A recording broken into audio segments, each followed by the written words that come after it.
Welcome back to Quick Chats with Jazzy, everyone. So if you're new to this podcast channel, this podcast is dedicated to giving motivational advice and also talk about trending topics. Today's video is going to be a continuance on what I talked about last video about how to deal with people how to deal with someone that use people.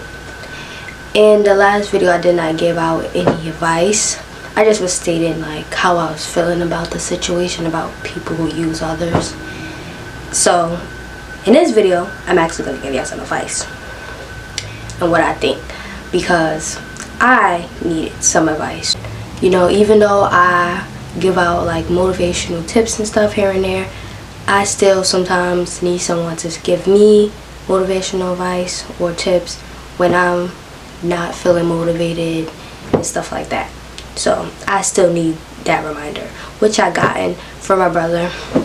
He told me to basically, because I was talking about like, is it okay to use someone that used you? Never use anyone back how they do you.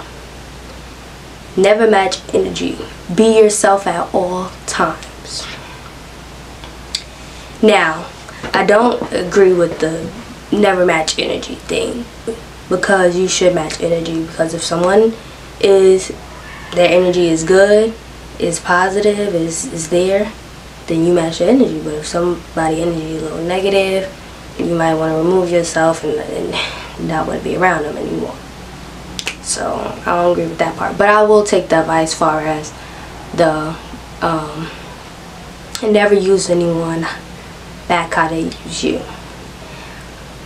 Only because I was thinking, I was like, this makes sense, because I believe in good karma and bad karma.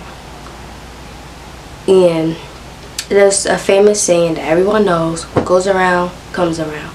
So anything that you do to someone is gonna come back to haunt you later on.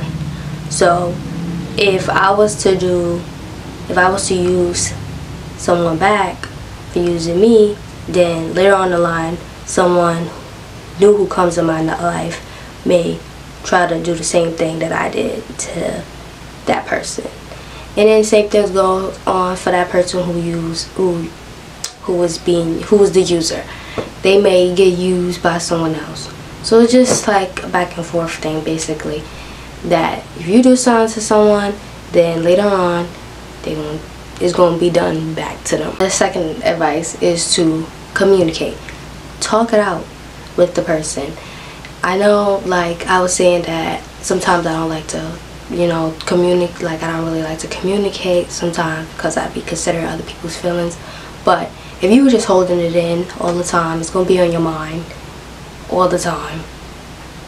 So talking about it to the person is going, regardless of how they feel, don't consider how they feel, consider how you feel, because you're hurting yourself right now by just not speaking on it, basically. So if you talk about it, get it off your chest,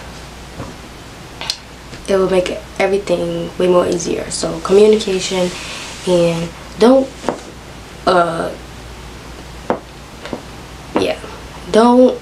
try to get revenge and retaliate. Another thing I was gonna say about like revenge and retaliation and stuff like that, it is a natural feeling to want to like get revenge back on people for doing you wrong, because like you want them to feel the way how you felt, how they treated you. You wanted them to feel how the way they treated you.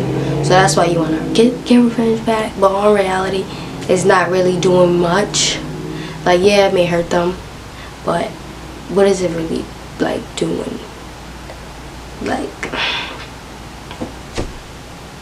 it's really not doing really much. Like, is that gonna change the fact that you was used? No. It's just gonna be, the only thing that's gonna change is that you was able to get them back.